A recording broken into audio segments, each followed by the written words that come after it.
SACF सानिध्य संवाद 8 में आज के प्रमुख मेहमान श्याम बेनेगल साहब का और आप सभी का हार्दिक स्वागत है। आज का ये संवाद भारतीय उच्चायोग के सहयोग से आयोजित है। इसके लिए मैं सांस्कृतिक मंत्री और नेहरू सेंटर के निदेशक श्री अमीश त्रिपाठी जी का आभार व्यक्त करता हूँ। Today I will speak in English and also partially in Hindi as a courtesy to many of us who will better understand the dialogue or Samvad in English. Okay. To have Benegal Saab with us is a very special event for the SACF Sannidhya as well as the Nehru Centre. Shyam Benegal has inspired generations of filmmakers and has been making films for the last half a century. Today's session is being chaired by Professor John Eade, who is also chair SACF. John Eade is Professor of Sociology and Anthropology at the University of Roehampton and visiting professor at Toronto University. His initial research focused on the identity of Bengali Muslims, middle class in Kolkata, and this was followed by research on identity politics among Bangladeshi Muslims in London's East End. Besides his work on global migration and cities, he writes on pilgrimage with colleagues across Europe. He is currently supporting South Asian Cinema Foundation as an advisor on our Heritage Lottery Vanity Fair project. Welcome, John Eade. Now, without losing precious time, I invite my chair, Sanidhya Shivkant. Shivkant ji, मैं आपसे अनुरोध करता हूँ, I request you to give an introduction to Benegal साहब. नमस्कार. 8वें zoom संवाद में उपस्थित सभी सिनेमा साहित्य प्रेमियों का स्वागत है. जैसा ललित ने बताया, आज हमारे मेहमान हैं भारत के सार्थक या जनवादी सिनेमा के उन्नायक और दादा साहेब फाल्के सम्मान से सम्मानित विश्वविख्यात सिनेकार पद्म भूषण श्याम बेनेगल. विज्ञापन फिल्मों और अध्यापन से शुरुआत कर फीचर फिल्मों की दुनिया में आए बेनेगल साहब ने भारतीय सिनेमा को अंकुर, निशांत, मंथन, भूमिका, कलयुग, जुनून, मंडी, त्रिकाल, आरोहण, जुबैदा और हाल में वेलकम टू सज्जनपुर और वेल डन अब्बा जैसी 24 कालजयी फिल्में दी हैं. और फिल्मों के साथ साथ उन्होंने नसीरुद्दीन शाह, पुरी, शबाना आजमी, स्मिता पाटिल जैसे कलाकार और गोविंद निहलानी जैसे सिनेकारों की एक पीढ़ी भी तैयार की है, जिसने भारतीय सिनेमा की दुनिया भर में धाक जमाने में अहम भूमिका अदा की है. वे एकमात्र ऐसे सिनेकार हैं जिन्हें मेरे ख्याल से 7 राष्ट्रीय फिल्म पुरस्कार मिल चुके हैं और अंतर्राष्ट्रीय सम्मानों की बात करें तो केवल एक ऑस्कर सम्मान ही बचा है, जिसके वे सबसे बड़े भारतीय दावेदार हैं. वे 40 से अधिक वृत्तचित्र बना चुके हैं, भारत एक खोज और संविधान जैसे टीवी धारावाहिक बना चुके हैं. और बेनेगल जी के योगदान के बारे में ज्यादा क्या कहूं, अगर उसे आप एक पंक्ति में कहना चाहें तो कहना होगा कि बेनेगल साहब कोई व्यक्ति नहीं बल्कि एक संस्था है. इसलिए उनसे सीखकर सिनेकार और कलाकार बनने वाले लोग अक्सर उन्हें बेनेगल अकादमी कहकर बुलाते हैं. बेनेगल साहब के साथ बातचीत करेंगे SACF और सानिध्य के संस्थापक निदेशक, फिल्म इतिहासकार, वृत्त चित्रकार, BBC के पूर्व पत्रकार और हमारे मित्र लेखक ललित मोहन जोशी, जिनकी बॉलीवुड और सार्थक सिनेमा पर कई किताबें और शोध लेख प्रकाशित हो चुके हैं. ललित जी ने मुझे एक बार बताया था कि वे कॉलेज के दिनों से ही बेनेगल साहब की फिल्मों के दीवाने रहे हैं और उनके साथ काम करने के इच्छुक भी रहे हैं. इसलिए उन्होंने स्थापना के दिनों से ही बेनेगल साहब को SACF के साथ एक संरक्षक के रूप में जोड़े रखा है. SACF ने 2012 में बेनेगल साहब को एक्सीलेंस इन सिनेमा सम्मान से सम्मानित किया था और बेनेगल साहब ने, जैसा कि मुझे याद है, नेहरू सेंटर में फाल्के स्मृति व्याख्यान भी दिया था और ललित की सिनेमा संबंधी पुस्तकों और SACF के सिनेमा जर्नल में लेख लिखकर संस्था का मान भी बढ़ाया है. बेनेगल साहब के बारे में कहने को बहुत कुछ है, हरि अनंत, हरि कथा अनंता, लेकिन समय सीमित है और हम सबको मेरे बजाय बेनेगल जी की बातें सुनने का बेसब्री से इंतजार है. इसलिए मैं ललित जी से अनुरोध करूंगा कि वे आज के संवाद का झटपट श्री गणेश करें. Thank you, Shivkant, for that wonderful introduction of Benegal Sahab, though it was in Hindi. I know Benegal Sahab understands Hindi and most of us, but I will try to be in both the languages. Benegal Sahab, welcome to this conversation. I want to start on a personal note because I had always been fed as a child on typical जो बम्बई का cinema था. मैं देवानंद, राजकुमार, दिलीप कुमार की फिल्में देखता था और कई बार देव साहब की फिल्म 5 बार देखता था और उसका character. When I was in university, when I saw Ankur and Manthan, it really demolished my whole concept of cinema. And I remember I was so much impacted, disturbed, and very touched by your film that I wrote a letter to you. हमारे कई दोस्तों ने कहा, अरे बेनेगल साहब को आपने letter लिखा है, इतने बड़े लोग कहाँ जवाब देते हैं. 10 दिन के अंदर आपका एक लेटर आ गया मेरे पास, छोटा सा लेटर था और आपने इसमें लिखा था कि I was moved by your letter. आपको याद है वो बात, बेनेगल साहब?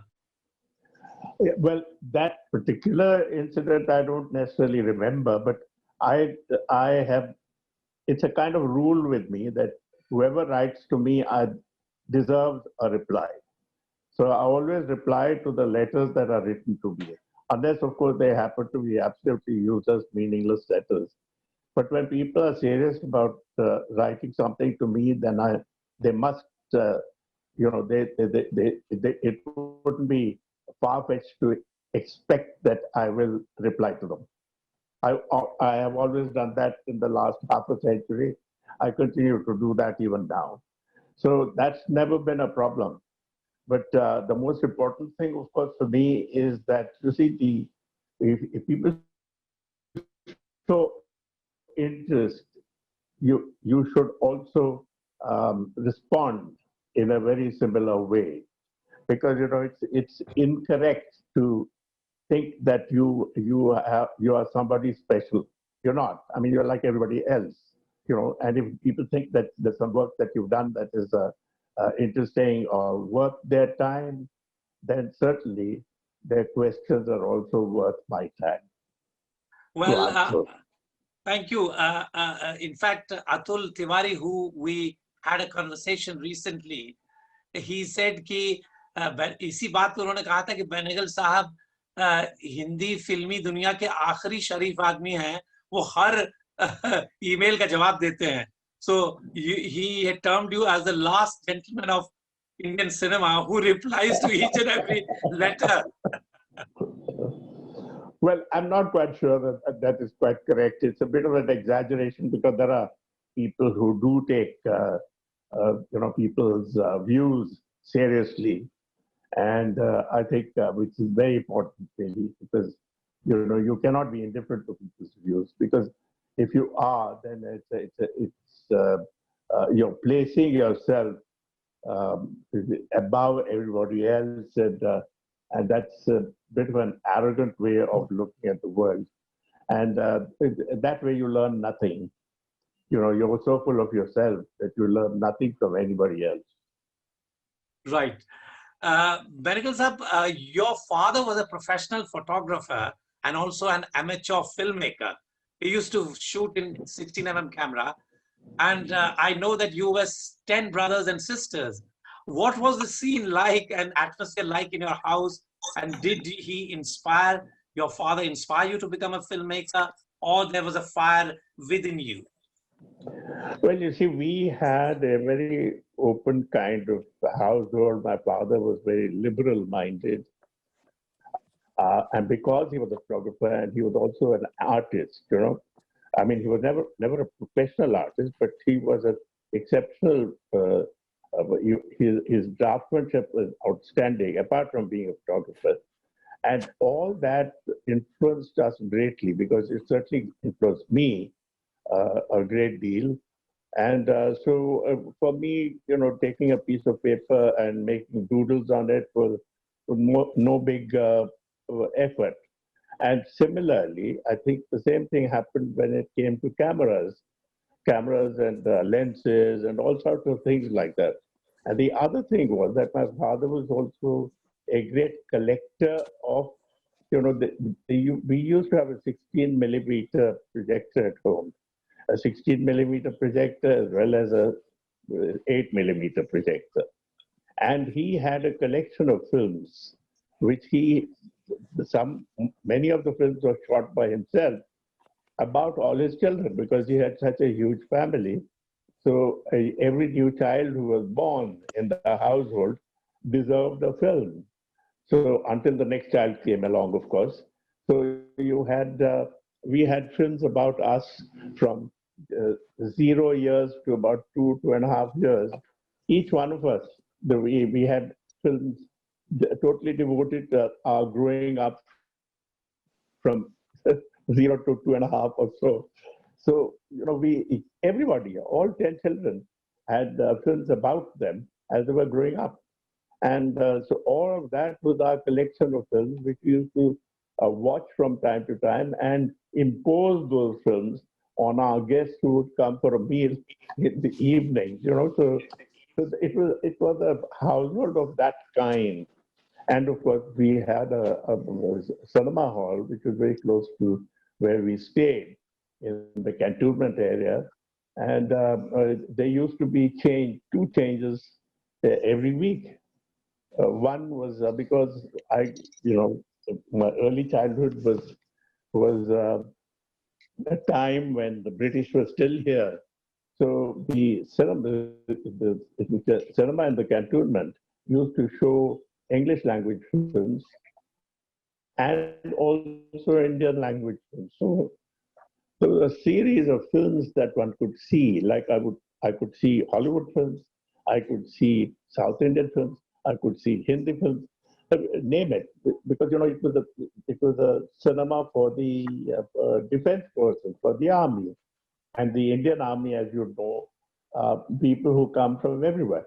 So that, as I was actually a wonderful growing up period, because the world, you developed a very interesting and a very good world view, I think. Your father also encouraged discussions on the films of that period, like Prabhat films, and you had also said once that your favorite two films of Prabhat were Ram Shastri and Sant Tukaram, and then obviously you came eventually to Pather Panchali.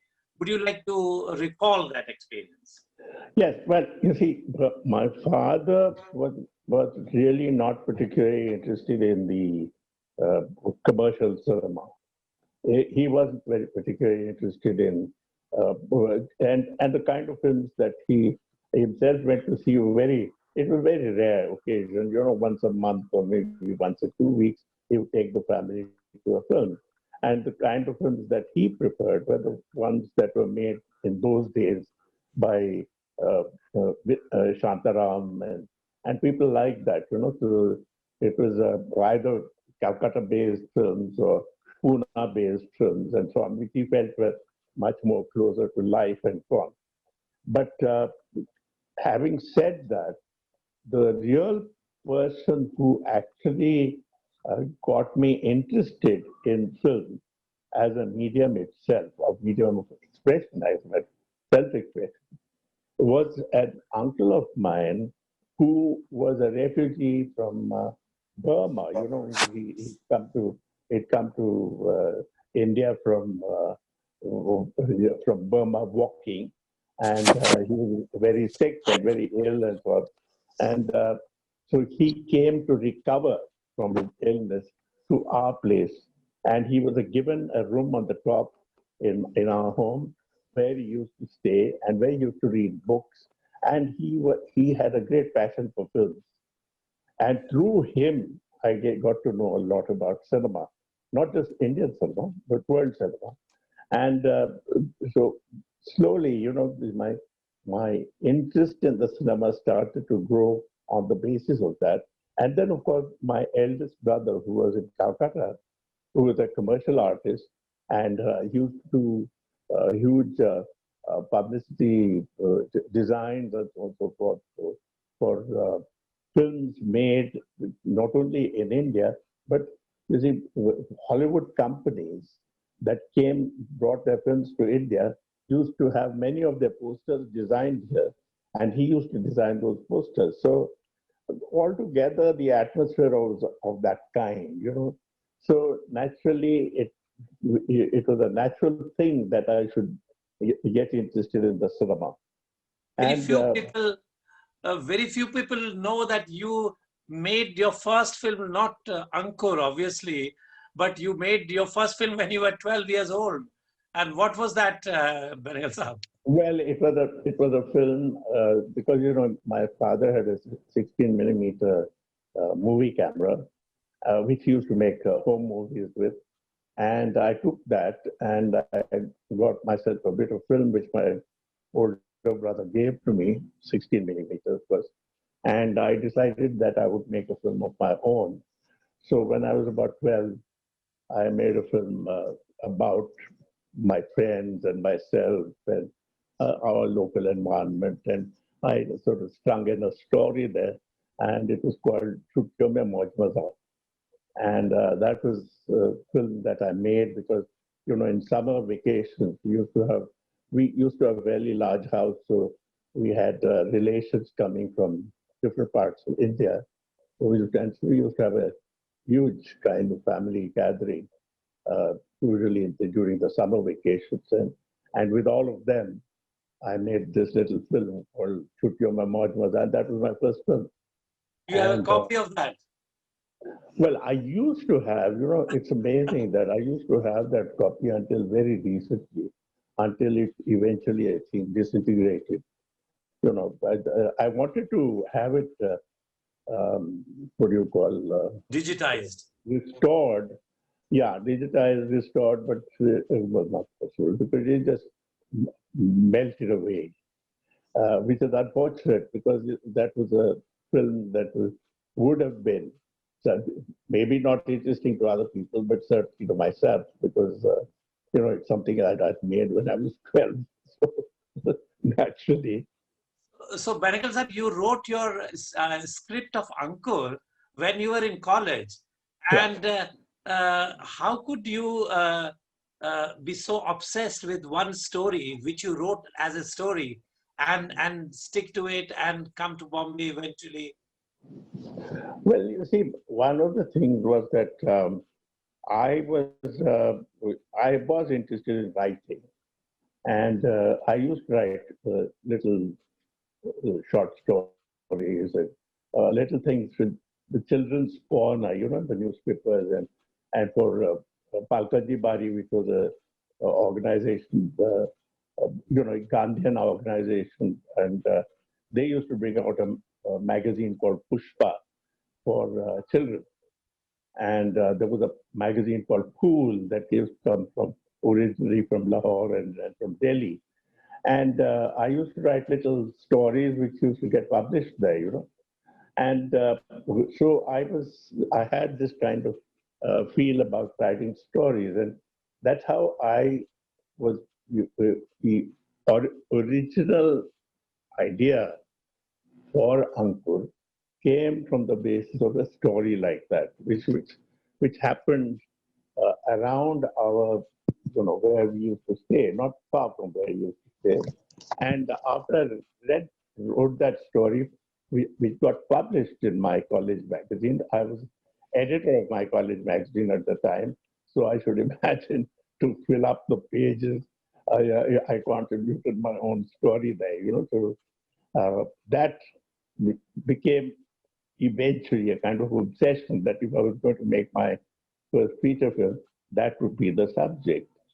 And eventually it was, because it took me a long time. You know, I mean, it took me 12 years after my, well, about 12 years, I think 12 or 13 years from the time I started you know, finished my college to my first feature film. So it took a long time. It was like जितना time Ramchandra ji को वनवास में लगा 14 साल, उतना साल आपने wait किया अपनी फिल्म बनाने के लिए. No, but remember that I was making films. but I was making advertising films because I'd made hundreds of them. Because professionally, I was a filmmaker, but I was an advertising filmmaker working for an advertising agency. But my first feature film, Ankur, it took me a long time. But that story, of course, I had written when I was in college and in my college life. Yeah. So, as I said, कि आपने मेरे film का पूरा concept को disturb कर दिया जब मैंने अंकुर देखी यूनिवर्सिटी में, और अंकुर, मंथर और निशांत आज हम उसको एक ट्रिलॉजी कहते हैं. So Ankur ends up with a rebellion. Nishant is a kind of a revolt, but Manthan is, I think, a resolution and beginning of change. Benegal sir, how do you define these three films in your scheme of things? Well, it can only happen as an afterthought. But actually, when I was making the films, I wasn't thinking of them as having created a graph of some kind. But the fact is that it did, because Ankur was the seedling, was the beginning of a certain kind of social consciousness. Nishant was a kind of revolt against feudalism.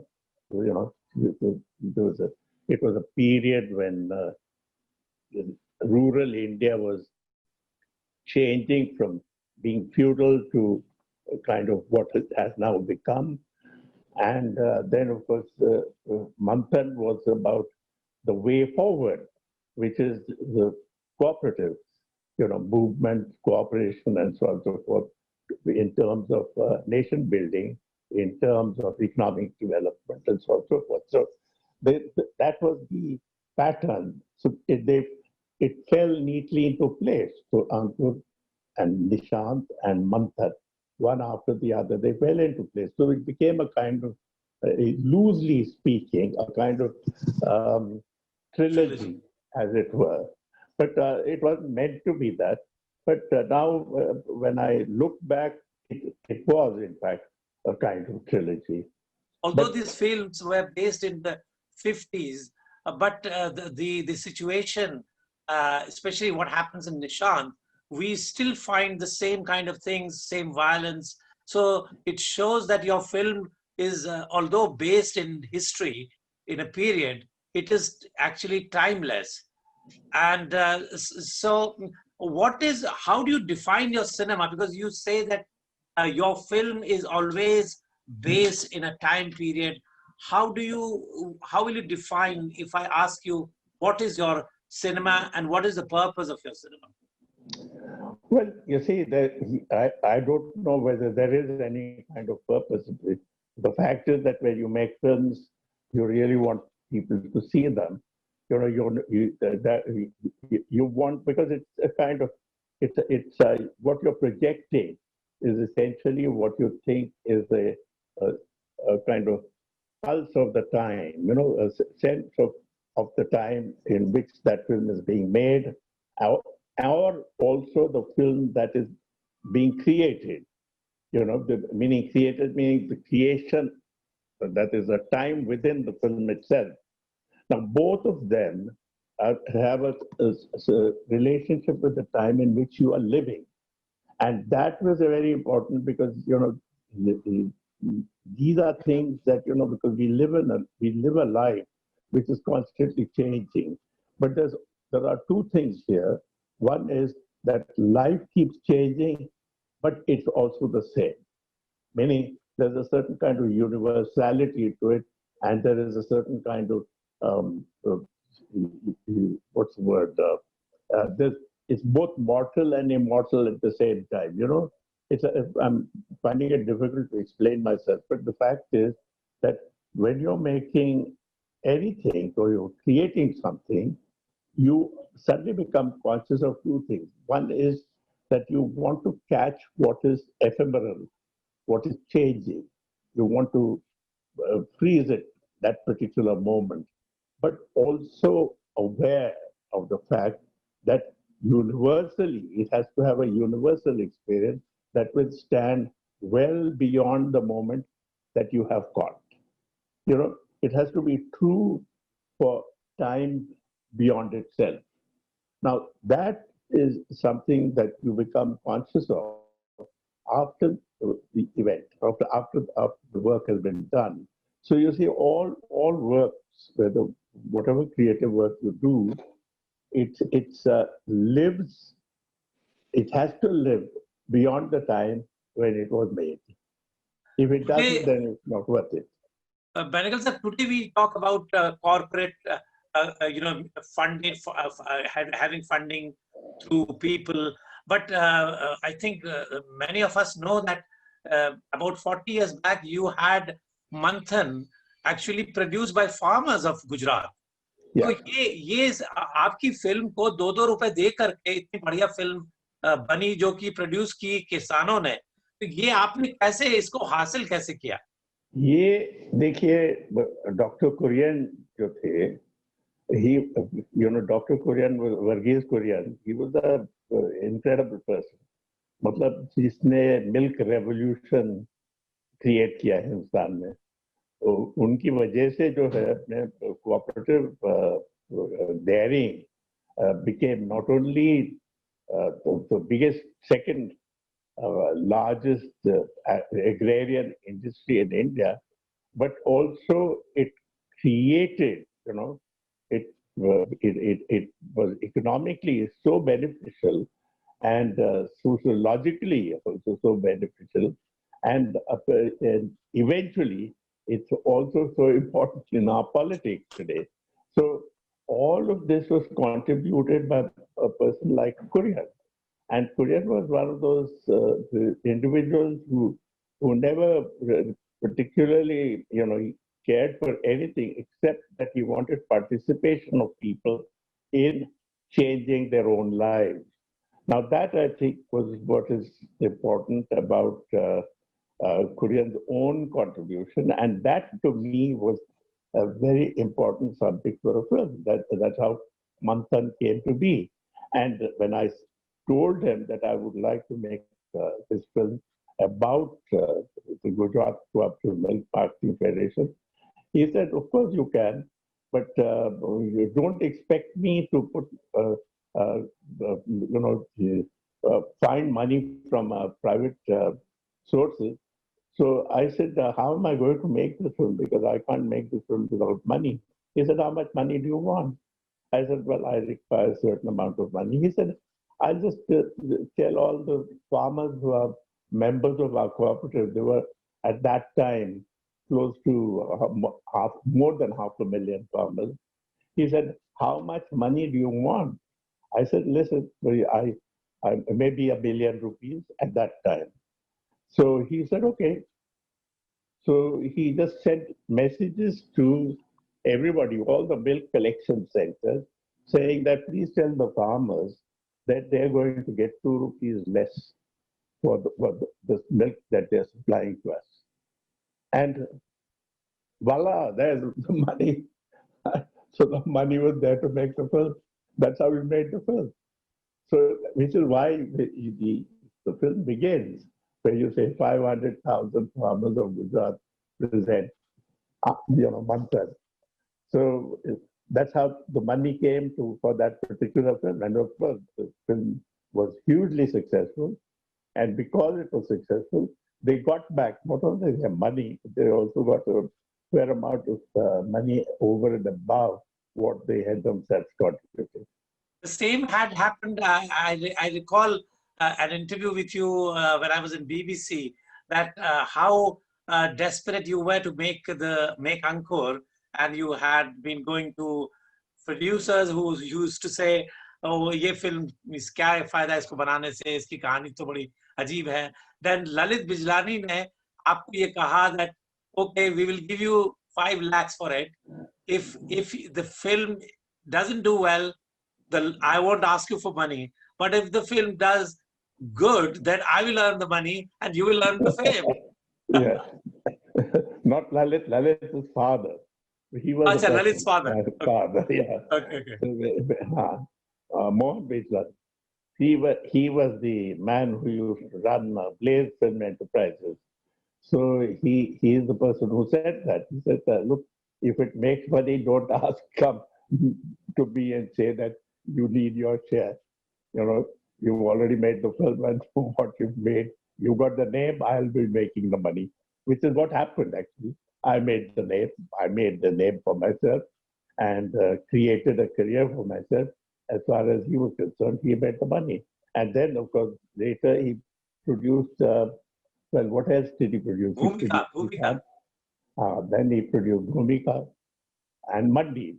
Yes, yes. Last film also. So Benegal Sahab, your skill to make your offbeat films so successful and also marketable was unique because so-called parallel cinema or the new wave, I guess, although you are considered pioneer, but it had started, if you agree, with films like Garam Hawa in 1974, and then we had Bhuvan Shom. But people were struck by your films. So what was that sense of good cinema as well as the money part of it? What was that in you? You see, I didn't, there's only one film that I made that I depended on finance, feature film, I mean, depended on the finance for it from the government. Otherwise, I didn't, because you see, I didn't want to, for a very simple reason, that I wanted my films to stand on their own two legs. I didn't want them to be like orphans. So when you make a film, it should cover its cost as much as possible. You know, some films may not cover their cost, most films must cover their cost, also make a profit for the people who invested in it. This I firmly believe, without your compromising on the values and the qualities that you want in your film. You know, that being the essence of it all. So I honestly don't think that I would like to make a film where I'm tied to the apron strings of the government. You know, because once you do that, you become a dependent. And then not only do you become a dependent, then you start to complain also on top of it.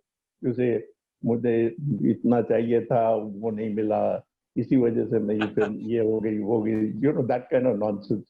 So I didn't want that to happen in my case. Yeah. So Benegal Sahab, not that I'm trying to flatter you, but I would like to say that you in a way became like a studio system. क्योंकि जैसे new theatres था, आपने एक पूरा Shabana, Azmi, Smita, Patil, Kulbhushan Kharbanda, Puri, Naseeruddin Shah, they were all introduced by you.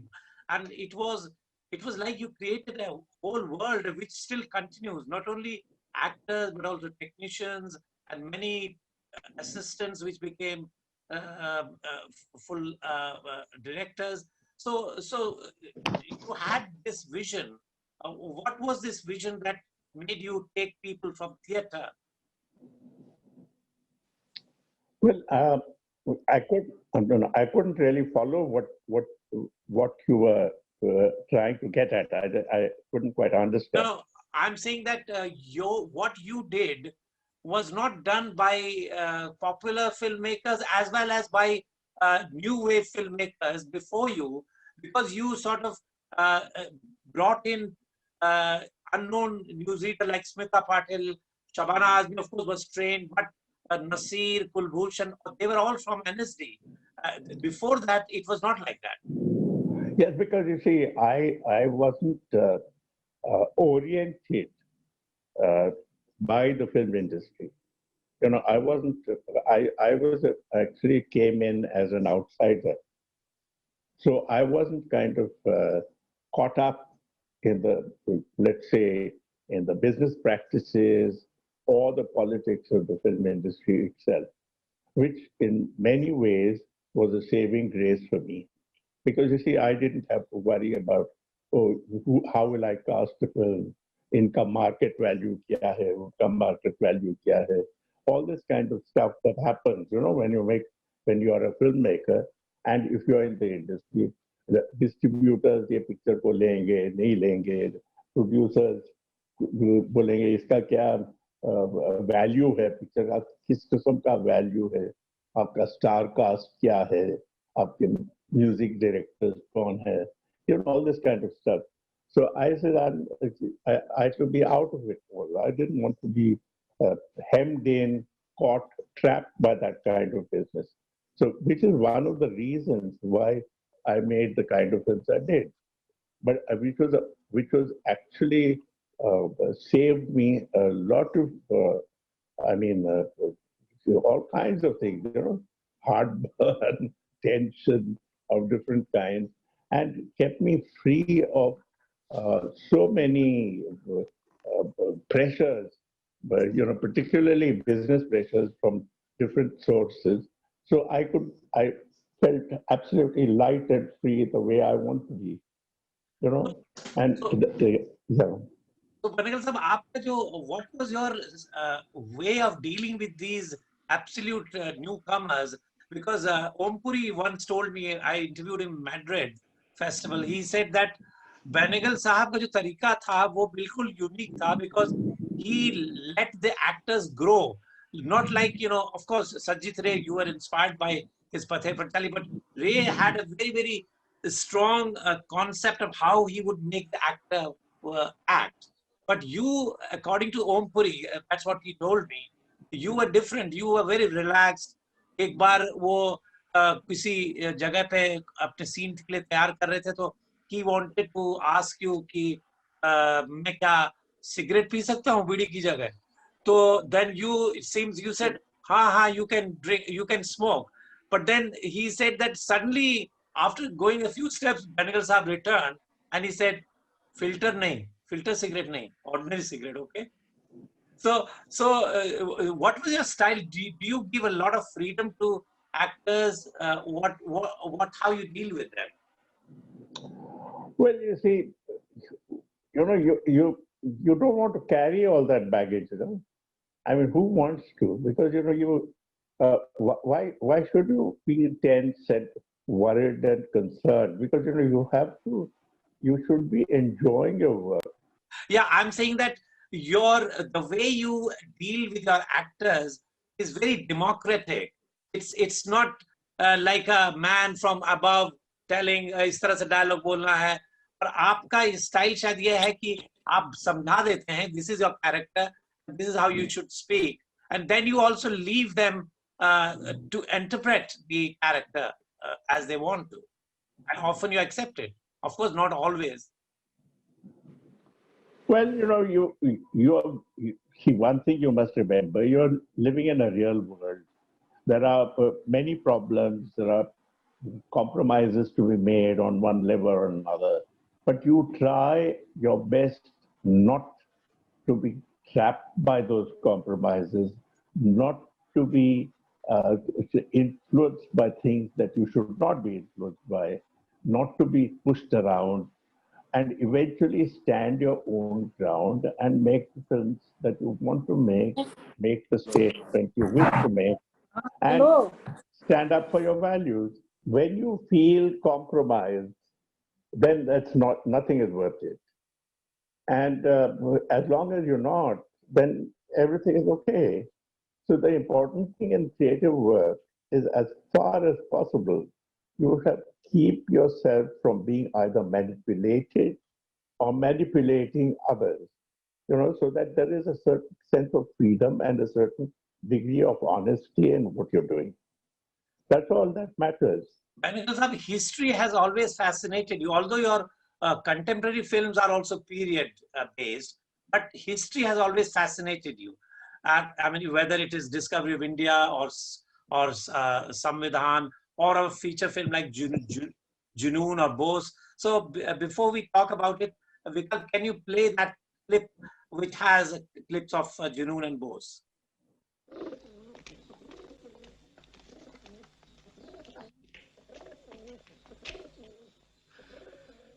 आज फैसला हो जाना चाहिए। फैसला किस बात का? आपकी बेटी से निकाह का।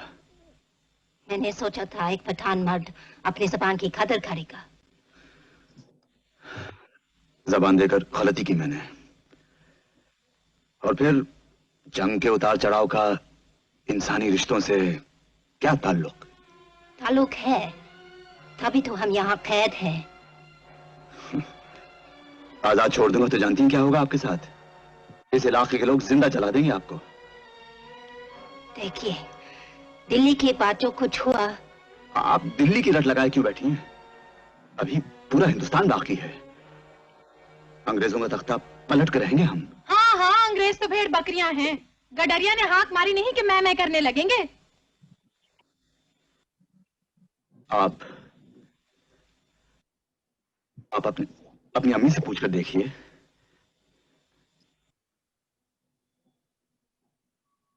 अपनी बेटी से पूछिए। रूस अभी बच्ची है, जो मैं कहूंगी वही करेगी। तो आप टस से मस नहीं होंगी। ऐ परवरदिगार, तेरे सामने कोई ऐसे गिड़गिड़ाता तो न जाने क्या क्या नींदें हासिल हो जाती। आंख का पानी मर गया है और कुछ नहीं। एक फिरंगन के सामने ऐसे नाक रगड़ना, छी, घिन आती है। और एक कम नसीब क्यों जलील करती है इस तरह मुझको? समझती क्यों नहीं कि वो लड़की खुदा के खैर की तरह मेरे दिल और दिमाग पर नाजिल हो गई है। जान निकलेगी तभी जहन से निकलेगी वो। क्या चाहती हो तुम? हाँ, चाहती हो कि मैं बुज़दिलों की तरह खुदकुशी कर लूं? खुदकुशी करे आपके दुश्मन, मौत आए उस कमीनी चुड़ैल लड़की को। नहीं।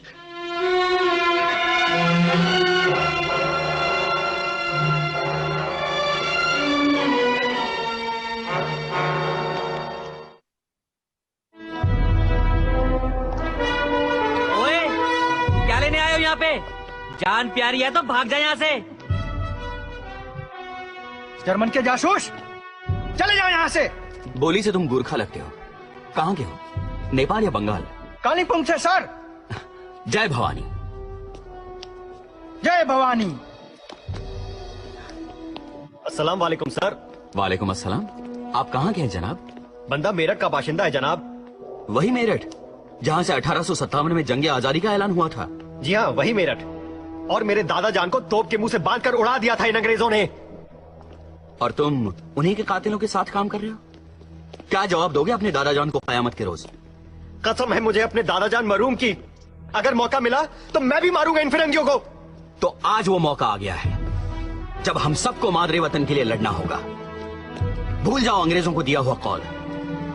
करबला के मैदान में रसूल अकरम के नवासे इमाम हुसैन ने हक की जंग लड़ते हुए खुद अपने घर वालों की कुर्बानी दे डाली, लेकिन सच्चाई की राह नहीं छोड़ी। वीर अर्जुन भी अपने गुरु द्रोणाचार्य और अपने दादा भीष्म पितामह के प्रति प्रतिज्ञा से बंधा था, पर अर्जुन ने सच्चाई का रास्ता चुना। फिर भले ही उसे उन लोगों के खिलाफ धनुष उठाना पड़ा जो कल तक उसके अपने थे। आज भारत माता हमें उसी हक और सच्चाई की जंग लड़ने के लिए पुकार रही है। आज आपको तय करना है, आपको शहीद होना है या यहीं इसी जेल में सड़ सड़ के मरना है। नहीं जी, मरते तो बुलते हैं, हमें तो शहीद होना है।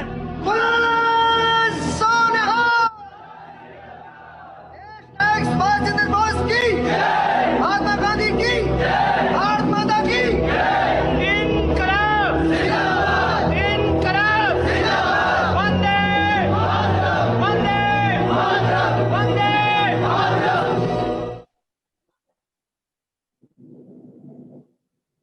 I screened this film in London twice, and once many descendants of Bose, Subhash Chandra Bose had come, and many who were in INA. They said that this is really very, very close to what Subhash Bose was and what the story was.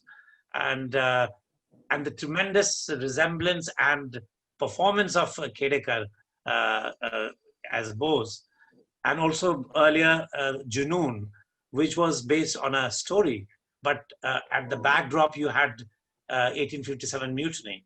So your fascination with history, the way you work with these actors, how do you do that, Benegal sir? Well, it's a natural interest. I'm greatly interested in history, particularly of the subcontinent, our subcontinent, and also of South Asia generally. You know, so it's been a natural interest. I don't know, I can't explain why, but I'm certainly interested in the kind of people we are, the kind of people we are becoming, you know, and also the vast and wonderful history that subcontinent has. You know, we have such a rich and incredibly varied and diverse kind of history, probably the most diverse for any single country in the entire world, you know. And all that is absolutely marvelous. Because, you know, every time when somebody asks me about this, I always remember what Nehru once said, you know, India is like a palimpsest, you know. It's just layer upon layer upon layer upon layer of historical experience, one above the other, and none kind of making the earlier one disappear, you know, so that you can actually get to see all the different aspects of this country at the same time. Like, say, for instance, if I travel through India today, I can not only travel to different parts of India, different geographies, but I can also pass through different histories. In fact, living histories. Because, you know, if I travel through certain areas of Madhya Pradesh today, life hasn't changed there for 300 years. You know, so it's fascinating. That is what is fascinating about India. And that continues to remain fascinating for me. And I hope that, you know, that richness of India, we will not lose. I hope. You made the Samvidhan, which is fascinating because I bought it from Delhi. And of course, Atul Tiwari as Govind Vallabh Pant, because Govind Vallabh Pant belongs to the same village as where I live, and our father knew him very well. So the way he has done that role, and I have also heard that Samvidhan is really loved by the Prime Minister Modi, and I was told that wherever Modi ji goes, often he gives it as a present. So are you, what do you feel about that? Well, you see, it's wonderful that, I don't know whether it is still so because, you know, it's been some time since I made that. But the fact is that, yes, it was very useful, certainly very useful to us. And I think we got to know our, you know, I got to know our constitution when I made the series. Because, you know, it's a kind of living through the process of how we came to make a democratic constitution in our country, which has continued to remain, not only continue to remain, continues to remain our guiding star. Now, that is something that is very, very unusual for, in fact, not just our country, but for all of Asia. I don't think we may have made different kinds of amendments to our constitution, but we have remained a democracy. And we will continue to remain a democracy because democracy is taken root in our country. And therefore, that constitution is a very important feature of our political and social life. And I think that is one of the reasons why I felt that it was important for us to explain what our democratic constitution is, what our democracy is all about, and how our founding fathers decided upon creating an Indian democracy, because that is the only valid and meaningful way this country could go forward, you know, independent India. And which is why I think I decided to make that series. And I think it was a very useful series. It was shown in schools and colleges and so on and so forth over several years. I don't know whether they're still doing that now, but the fact is that it is a document that is on celluloid, on a video, which is very, very useful. And I feel very proud of having made that actually. Great. Benegal Sahab, there are so many things I can ask you because you are like a sea. But I will ask only two more questions and then I'll open it for some to ask some questions because I'm sure they want to ask questions. My one question is that one of your films really made like a commercial film, although it was a very tastefully made, Zubaida, where you had for the first time stars of that period like Karishma Kapoor, and so that was really a kind of a departure from films like Drakal, which are greatly sensitive, artistic. So how was your experience of making Zubaida? Oh, it was wonderful. It was a breeze, actually. There was no problem at all. I enjoyed making the film, and the actors, some of them were big stars at that time. And all of that was a marvelous experience. I enjoyed making the film. And as a matter of fact, we also got, when I was making it, was the family, that princely family about whom I was making film, they were somewhat concerned that I might, not be fair to them, considering that we are essentially anti-feudal, and I myself am pretty anti-feudal. So, but once the film was made, I was actually complimented by one member of the family who is still living, and who in fact is played by someone in the film. I won't mention the person, and that person sent a message to me saying that she was very happy that it was. I mean that she was. She in fact felt quite flattered by her representation, and this was conveyed to me. Strangely enough, I was a member of parliament at that time. Conveyed to me by Jaswant Singh, who passed away a couple of days ago.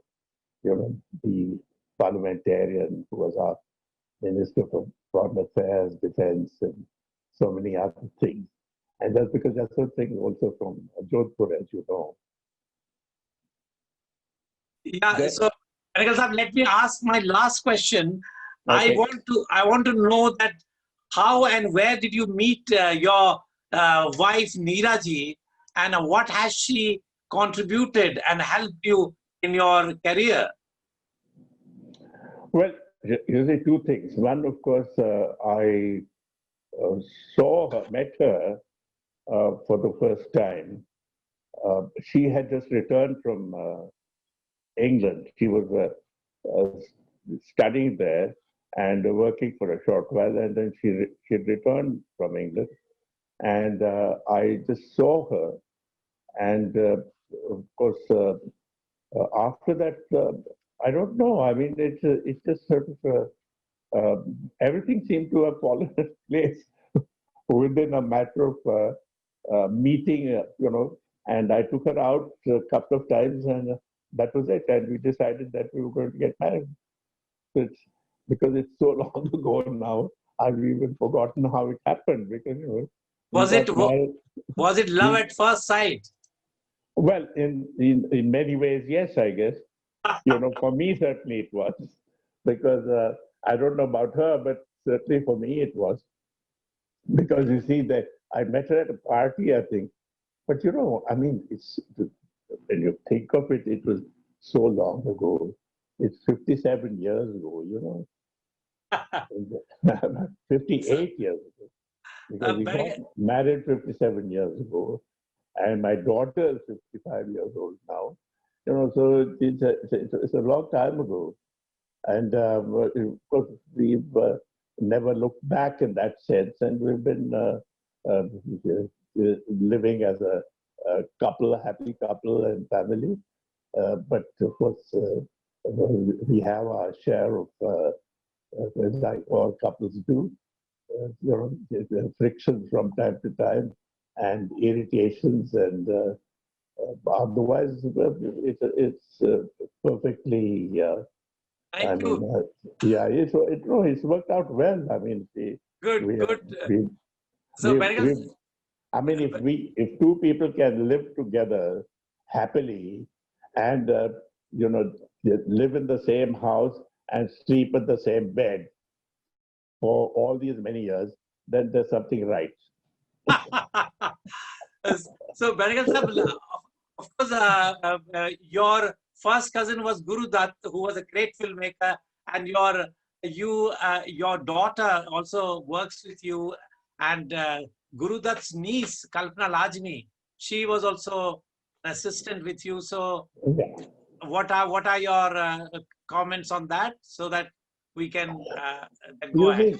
Gurdat was my first inspiration in the sense that I could realistically think that I could be a filmmaker because he was a successful filmmaker and it wasn't as though it was easy for him to become a filmmaker. It was very difficult because he was also an outsider like I was. And having succeeded, I think he became a source of great inspiration to me. And then, of course, you see, his niece, his sister's daughter, Kalpana Lajmi, now as she was growing up and she was in college, she decided that she was going to be a filmmaker as well. But she didn't want to work for some strange reason with anybody in the family except me. So she came and joined me, you see. So, and then, of course, she became a filmmaker in her own right. But tragically, she passed away very young. But she was a very determined filmmaker, I must say, Kalpana. So, Benegal Sahib, after getting all the awards, Padma Bhushan, Dada Saheb Phalke, and doing such a huge work, how do you feel today? Well, I still want to make films, and I'm planning one. Would you like to hopefully, tell us? Hopefully, if I can physically keep well enough, then I will make it, because it's a film, it's an Indo-Bangladesh co-production. And we are hoping that we will be able to do it this winter. We've had, the subcontinent has had some unfortunate things this particular year, with sandstorms, and locust swarms, and floods, and all sorts of things, cyclones. All these things happened, as you know, in 2020. Because I should have actually been ready with the film by now, but we couldn't do that. Because, we started work on it late last year, but unfortunately, everything went for a toss because of natural events. And hopefully, we'll have a clearer winter this year. And let's see. So thank you very much, Benegal Sahib, for being so patient and taking all my good, bad, and maybe sometimes a little bit rude questions. Thank you so much. I always enjoy this liberty with you, and I'm quite fortunate. So I would like to now open this for questions, and after taking 3-4 questions, I would invite Johnny to make his statement as a chair. I've already got the first question, and that is from Vikalp. Ask a question, please. Hi, sir. Well, my question is regarding the parallel cinema movement. Sir, like these days, sir, the parallel cinema is regarded as a kind of cinema that is not meant for the general public. So, sir, what is your take on that, sir? Means, do you think that is it right to stereotype a particular kind of cinema? see, I don't think that division was really, it was a matter of convenience. There was a time when there was a certain kind of convention that was de rigueur as far as Indian cinema was concerned. The form of Indian cinema was such that it needed to have songs, it needed to have melodrama, it needed to have comedy, all of those things in one kind of biryani. But that, I was fighting against it like a lot of people, filmmakers of my time and earlier time. Let's say one of the earliest people who fought against this was Satyajit Ray. And so we said, no, but you cannot create, this is not cinema. This is some kind of melange of things. But cinema has a certain kind of, it's an art form which has a, like you write a novel, but it's not a kind of variety show, you know. So because of that, there was a certain kind of division between conventionally made films and films which were known as the new cinema or the parallel cinema or whatever. But I think that those definitions eventually make no sense at all. Because in any case, that was a very temporary thing that happened starting from middle 1950s till about the late 1960s or early 70s. After that, it all disappeared simply because audiences also started to accept films that were made outside of the conventional form, Indian audiences. And then, of course, when television became national, the whole thing went for a toss. So there was no problem at all. So today, when you talk about cinema, you don't say this must have 8 songs, 6 songs, so many dances, falana damka, all that kind of stuff that used to become one of the essential means of entertaining an audience through the film. That is how it used to be. But fortunately, all that is gone. It's no longer so. Thank you. Any other question? Shivkanti, you had a question or? Yes. Yeah. Benegal साहब, forgive me for being greedy. मेरे 2 छोटे-छोटे सवाल हैं और मैं English में पूछना चाहता हूँ. पहला तो ये कि मेरा आपकी फिल्मों से परिचय मंथन से हुआ था. It was such a fascinating film. लेकिन उससे भी ज़्यादा फैसिनेटिंग मुझे लगता है उसकी जो फंडिंग की स्टोरी है, क्राउड फंडिंग, जो आजकल बहुत फैशनेबल है. क्राउड फंडिंग, आपने क्राउड फंडिंग आज से 30 साल पहले अपनी फिल्म के लिए शुरू की, लेकिन ये कॉन्सेप्ट जैसे भारत में और बहुत से इस तरह के अच्छे कॉन्सेप्ट, अच्छे काम हुए हैं जो रेप्लिकेट नहीं हो पाए, तो ये क्राउड फंडिंग जो है वो फिल्मों में पॉपुलर क्यों नहीं हुई? और अगर होती तो क्या जनवादी सिनेमा और जो सार्थक सिनेमा है वो और ज्यादा नहीं बन सकता था? अगर लोगों का स्टेक होता फिल्मों में तो ज्यादा अच्छी फिल्में बनती. भारत में कॉन्सेप्ट वैसे बहुत नया नहीं है. रामलीलाएं जो है वो क्राउड फंडिंग का नतीजा है. आपकी कृष्ण लीलाएं, कथाएं हमारे यहाँ जो होती हैं सारी क्राउड फंडिंग से होती हैं. तो फिल्मों में ये जो साहूकार का पैसा लगता है जिसकी वजह से एक खास तरह की फिल्में बनी, मनोरंजन तो उनसे मिला, लेकिन वो जनवादी फिल्में नहीं थी, तो क्राउड फंडिंग क्यों नहीं हमारे यहाँ पॉपुलर हो पाई? See, crowd funding जो है इसके लिए you need to have an organization that can make it work. People are willing to put small sums of money so you can make a film. But how do you administrate that process? ये administrating that is different. आपने रामलीला की बात की तो that is different. You see, that's a whole community. Like to give an example, मेरे मोहल्ले में अगर मुझे रामलीला करवाना है तो मोहल्ले के लोग सब साथ में आके बस they'll collect the funds and Ramlila वाली कंपनी जहाँ कहीं से वो आएगी, वो मथुरा से आएगी या इलाहाबाद से जहाँ कहीं से वो आएगी, तो उनके लिए हम लोगों का इंतजाम हो जाता है. Because that is different. But when you make a film, it's a different kind of concept. It's a different kind of funding, and the whole thing is much more business-like. It's not like a picnic, organizing a picnic. Because Ramlila is like organizing a picnic. So there is a difference between the way you make a film and the manner in which, because you created a property. अब वो property का इस्तेमाल किस किस्म से करना है, क्या, ये सब जो चीजें हैं, this is very difficult. It's not the same kind of thing.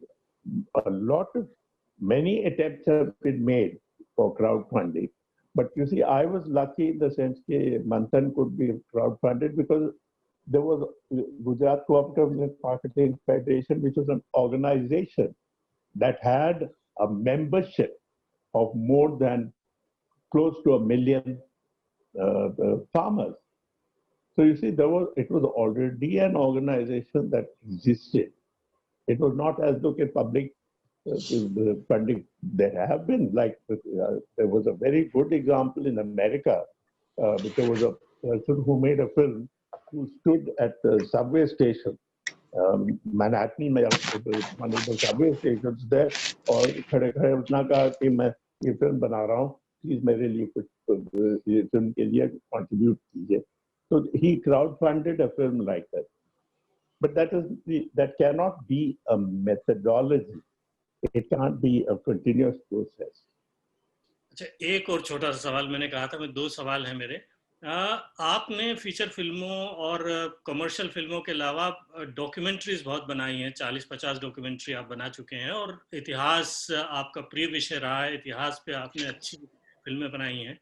भारतीय सिनेमा की बात करें तो हमारे यहाँ फिल्म इंडस्ट्री इतनी डेवलप्ड है, सबसे बड़ी फिल्म इंडस्ट्री है, वेरिड फिल्में बनी हैं, रिच फिल्में बनी हैं. डॉक्यूमेंट्री की जो विधा है और खासकर जो डॉक्यू फिल्म है वो आगे क्यों नहीं बढ़ पाई? और जो एक हमारे यहाँ एक रेवरेंस की परंपरा है, आपने भी इसका सामना किया होगा. आप नेहरू पे फिल्म बनाई, गांधी जी पे फिल्म बनाई, तो हम जो है आदमी को पूजने लगते हैं, उसके बाद जो असली आदमी है उस पूजा में खो जाता है. यही हाल इतिहास के साथ होता है. तो इतिहास पे जब हम कुछ बनाने लगते हैं तो बहुत सी वर्जनाएं आ जाती हैं, हम ये नहीं कर सकते, वो नहीं कर सकते, तो सच्चाई सामने नहीं आती है. तो डॉक्यूमेंट्री जो है वो क्यों नहीं आगे बढ़ी हमारे? अभी देखिए, documentary as a form there was never a market for a documentary film. Documentaries बनती थी, they were always attached to a feature film and shown in the cinemas. But documentary by itself did not develop as a film form, but it has now become part of television.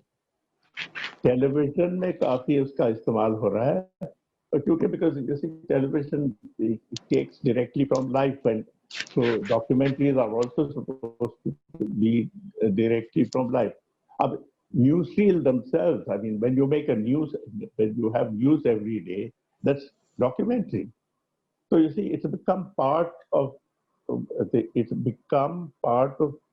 television, live television, and so it has not been the kind of form that it had at a particular time. All that is past. It's not today. You don't think of documentary in those terms. Because you see, you can, like say for instance, I decide I'm going to make a documentary about climate change. Now you can make a documentary about climate change. Now you have a market for that on television. You see, but it's no longer something that you show in the cinema. So those are things that have happened. So documentary has become very much part of the scheme of television experience rather than a cinema experience. Right. Thank you. So I think I can take at least two questions before we give it to Johnny. I think first question I'll take from Tithi Dani, and then Alka, I'll come to you. So Tithi Dani, can you unmute yourself and ask a question? Keep the question short and pointed. नमस्कार sir, मैं तिथि यहाँ UK से. मैं ये पूछना चाह रही हूँ कि जैसे शॉर्ट फिल्म्स का नेचर जो है आजकल वो पैरेलल सिनेमा की तरह होता जा रहा है जब हम देखते हैं उसको, तो क्या वजह है कि वेलकम टू सज्जनपुर जैसी फिल्में बनाने के लिए अब कोई उतना आतुर या गंभीर नहीं दिखता? क्या वजह मानते हैं? Right. No, but you see, the fact is that it was always like that. I don't think there's been any change as far as that is concerned. You know, the problem is the fora. You know, the forum on that is the where do you see a film, and when you decide to make a film, you have to have in your mind how is it going to be reaching an audience. Is it going to reach an audience through the cinema? Am I going to design it like that? Or is it going to reach an audience through television? Or is it going to get to an audience through any other audio-visual means, including a telephone. I mean, you have to be absolutely certain how you are going to disseminate that particular film that you will make. You see, that you have to be absolutely clear. It's not just a question of saying, I go and I make a film. You have to see how the end product will relate to an audience. How will you, what is the vehicle through which your product will reach the audience? Thank you, Benegal एक साहब. Question पूछना है, एक question पूछना है ललित जी. हाँ, जय वर्मा जी, आप एक सेकंड रुक जाएं. अलका जी एक सवाल पूछ रहे हैं, फिर मैं आपके पास आता हूँ. That will be the last question. Alka, can you unmute yourself and ask a question very, very focused? Yes. Namaste. I have seen like most of your movies, and what I have realized is like it is as is situations, like whatever is happening in the society, you have portrayed that. So my simple question is, will you like to make a movie in the future for like based on coronavirus and digital India, because we have all of a sudden come into Facebook, WhatsApp, and then we went to coronavirus. So will you like to make a movie on that as well? If there is a story to be told beyond the massiveness of what's happening, I mean, you see, I mean, just now over 1 million people have been killed by coronavirus. Now this is too big, too enormous, very worrisome. You know, what are you going to say about it? It's just too beyond one's comprehension. You know, it's not on a human scale. It's gone beyond a human scale. Because today, when you think of the coronavirus, every day I look at the television screen, and suddenly the numbers are staggering. Because just now over 1 million people have been killed since it was since March this year, and now we are at the end of September, 6-7 months, we've lost 1 million people to coronavirus. It's incredible. And this is going to not only, you know, it's going to grow, and the fear is that it might not grow simply, in numbers according to months. It might grow exponentially until it comes to a stop, because they've not found any kind of cure for it. We don't know when the the vaccine is going to be ready. You know, first they said that the vaccine might be ready by the end of June. Now they said it's end of September. Now they're saying end of the year. We don't know. So actually, it is a state. It is a state that is very, very worrisome, because and particularly for people who are most vulnerable are old people like myself, because it's serious for them. Because for young people now, for instance, my driver, he's gone to his village for a holiday, and then his father died of it, and his mother is now sick with it. His son is sick with it. His wife is sick with it. He cannot stay in his own home because all of them are sick with coronavirus. You know, it's just it's gone beyond anybody's comprehension. It's horrifying. You know, it's like the plagues. You know, we used to be. I don't know whether you realize that humankind has been afflicted from time to time by plagues of this kind. There was something called the Black Plague that lasted for about 50 years in Europe and took away more than half its population, you know, in the Middle Ages. Now, that kind of thing, you know, with the coronavirus, unless we find the vaccine, it's going to be a terrible situation. Right. Anyway, thank you very much. I have a question from Jai Verma ji. She is a Hindi literature. She is a poet. She is a story writer. So Jai Verma ji, आप अपना सवाल बिल्कुल छोटे में आप focus करके पूछिए। मैं जी बिल्कुल, नमस्कार।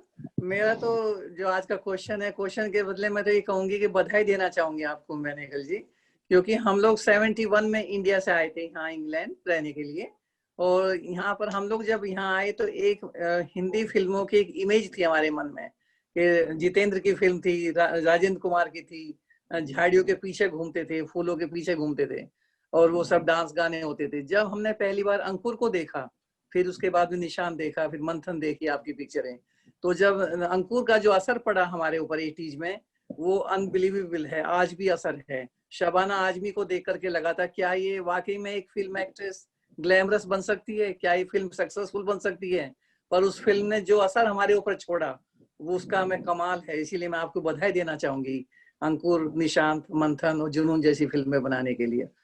तो बहुत बधाई आपको, और आपसे जो बातें हुई आज सुना आपके बारे में, ललित जी को बधाई और आपको भी, और बहुत कुछ सीखने को मिला, और बहुत कुछ सीखने को मेरे ख्याल से ये दोबारा होना चाहिए। अभी ये इंटरव्यू काफी नहीं हुआ हमारे लिए। नमस्कार, धन्यवाद। Thank you. बहुत बहुत धन्यवाद जय जी, आपने बहुत अच्छा सवाल के बजाय आपने बधाई दी, बेनेगल साहब को स्टेटमेंट किया, हम अप्रिशिएट करते हैं। John, I before I give it to you, I cannot resist the temptation to allow a question from my reverend wife Kusum. So Kusum, can you be very, and Benegal Sahab, you please be very brief in your answer, and Kusum, you also be very brief in your question. Yeah, yes, I will. I will. You can dismiss me at any moment. Well, I just wanted to ask you that I often see a kind of a very narrow perception of our history among many of our people, even among the educated sections of our society. They seem to regard our history from a very narrow viewpoint of say, the religious group to which they belong, and that leads to a lot of perversions and distortions, such as pride among the Indian Muslims on certain parts of Muslim history when Muslim rulers were ruling, or among the Hindus of pride in some great rulers of their times or some great literary people, and also a sense of blaming people from other faiths for certain things which happened in the past. Don't you think that we need to rewrite and to improve the way we write and present and teach our history and develop a broad, dispassionate view of history among our students, so that in the future generations can look upon history, our history as Indians and not from their narrow viewpoints? Clearly, I mean, there's no question. The fact is that, India has always had a problem. We've always, because of our diversity of communities and religions and so forth, and religious practices, there are always friction points. But while one says that, there's also its antidote present. Because if there was no antidote of that kind, we wouldn't have survived as a society, as a nation. So there are methods by which we function with each other, even though we may not always agree with each other. But to be able to function without necessarily agreeing with one another is the real solution, is the magic solution, as it were. And Indians do have it, but from time to time, you find there are fissures in between. Suddenly there are sparks here and there, and you have to correct that. So, but that is bound to happen, and I don't think we should get overly worried. But what we should do is that those things that, the ability to douse those sparks is something that needs to be strengthened all the time, because we cannot remain unvigilant. So I think Indian society is quite resilient and quite capable of reconciling even the most irreconcilable things. We're different from the rest of the world, because in Europe they've had wars on the basis of not just religions, but within the same religion. between Protestants and Catholics. The longest war in history was fought between the people of the Catholic faith against people of Protestant faith. This has never happened in India. Great. Thank you so much. Benegal Sahab, that was really summing up so seminally, and that is the view of a wise philosopher, filmmaker. Thank you very much. And and now I welcome John Eade to make his statement and his observations as a chair. And I would also request him to close the event because by that time it will be time to say goodbye. Thank you, John. Over to you. Thank you very much. Can you hear me? Yes, we can. Yes. Okay. I just wanted to start by greeting Shyam Benegal after 8 years. I had the great privilege of also meeting him in London at the Nehru Centre. So it's very nice from a personal angle to see you again, if not live in a certain way. So just to pick up a few points. Clearly, history is a very key theme of today's session. And I think what comes through is the kind of personal history, your life history, your long relationship with Lalit, of course, but also, as you show very clearly, local histories, social, political histories, not just of India, but because of global migration, India's relationship historically and today with Indians in Britain, America, etc. And of course that raises the issue of whether we learn from history. My first degree was history, so I've always been fascinated by the role of history. But having taught at a university for many years, I've been quite worried by how short histories are and how, young people seem to often wonder why we're talking about the past. So I think today's session is very relevant, and particularly the last question, the question about COVID, this global pandemic and its relevance to the past. How do we learn from these great challenges to our society? So that was a clear theme. I think also, of course, you being a major artist, contributor to India's cultural life, the role of the artist came through very strongly. And I was particularly interested in your point about how whatever you make has to live beyond the moment. This relevance between the particular and the universal. And that speaks to me because talking to my students, I would talk about people like Jane Austen and their great life as a writer, and they would look at me as though I was completely mad. Why are you talking about this old woman from the 18th century writing in a very strange English? So this raises issues of values, of course, which you also touch on, universal values of decency, of professionalism, of how we deal with each other. And without causing you embarrassment, I think you are a very fine example of these values and qualities as a person. So just to finish, I think that I think what we're talking about also is relevant to the SACF. As you know, we're involved in a heritage lottery project, which is a slice of history, late 19th century imperialism, rather patronizing cartoons in Vanity Fair of visiting potentates, which again raises this issue of history and its relevance today. And although this is a British-sponsored heritage lottery project, of course, again, it speaks to Britain's relationship to the wider world and to India in particular.